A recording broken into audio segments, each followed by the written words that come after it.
Bien-aimés dans le Seigneur, bonjour, je suis Carlos Recandé pour 5 minutes avec Jésus-Christ. Le thème que nous abordons aujourd'hui est la puissance des armes spirituelles des saints. La puissance des armes spirituelles des saints.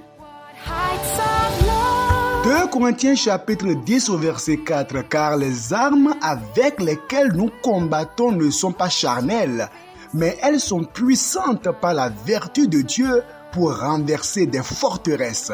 Car les armes avec lesquelles nous combattons ne sont pas charnelles, mais elles sont puissantes par la vertu de Dieu pour renverser des forteresses.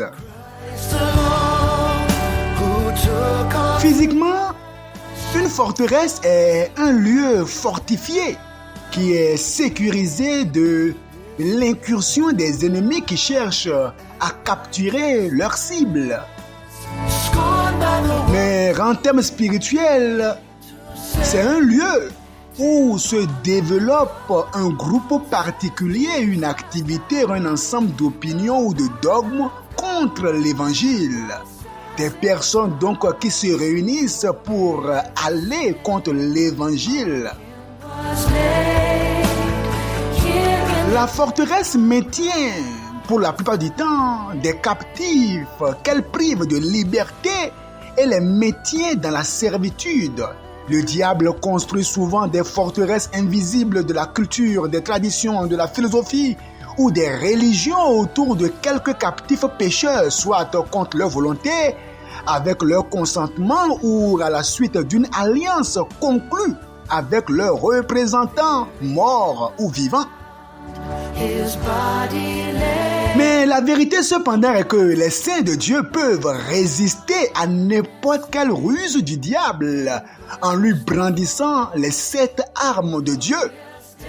L'arme de la vérité, l'arme de la justice, de l'évangile de paix, l'arme de la foi, l'arme du casque du salut, l'arme de la parole de Dieu et de la prière.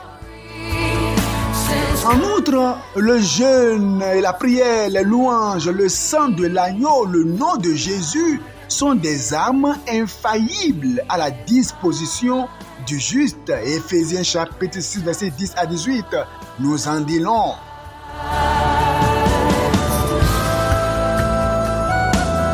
Bien-aimés dans le Seigneur, quelle que soit la forteresse du mal, l'armée de Dieu peut la pénétrer, la briser et la battre. Quelle que soit la forteresse qui est érigée contre votre vie spirituelle, vous pouvez la briser au nom de Jésus, la renverser au nom de Jésus. 2 Samuel chapitre 5 au verset 7. Mais David s'empara de la forteresse de Sion, c'est la cité de David. David s'empara de la forteresse de Sion, c'est la cité de David. Les armes spirituelles données par Dieu sont puissantes, mes frères, pour renverser les raisonnements et toute hauteur qui s'élève contre la connaissance de Dieu, et nous amenons toute pensée captive à l'obéissance de Christ.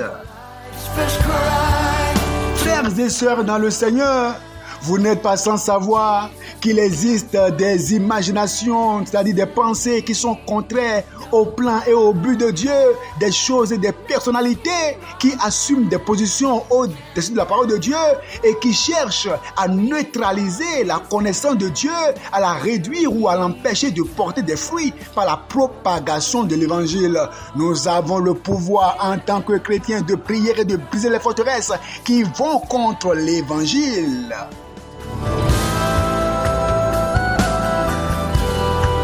Comme les saints de Dieu mènent un mode de vie qui est sain, prêchent et prient fidèlement, des persécuteurs actuels peuvent émerger et devenir prédicateurs intercontinentaux comme Paul. Si vous et moi, nous pouvons prier, nous pouvons mener une vie de sainteté, prêcher l'évangile non dilué, des personnes qui sont aujourd'hui des persécuteurs peuvent se changer en des prédicateurs intercontinentaux, comme ce fut le cas de Paul.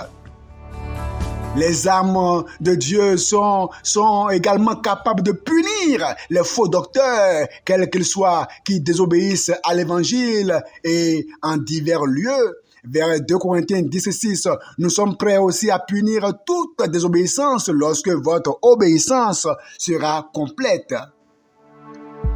Les incidents de Bar-Jésus, la jeune fille de Philippe, Hérode et d'autres exploits dans les Écritures, de même que ceux réalisés par les ministres contemporains, témoignent que notre Dieu est assez puissant et que les âmes dont nous sommes investis sont des âmes assez puissantes pour aller contre ces puissances, ces réseaux, ces esprits humains qui veulent s'opposer à l'avancée du royaume de Dieu. La question est de savoir, est-ce que déjà ton nom est inscrit dans le livre de vie? Est-ce que tu prends la défense du royaume de Dieu? Est-ce que tu combats pour la foi qui a été transmise au sein une fois pour toutes? Prends les armes de Dieu et combat. Que le Seigneur te bénisse.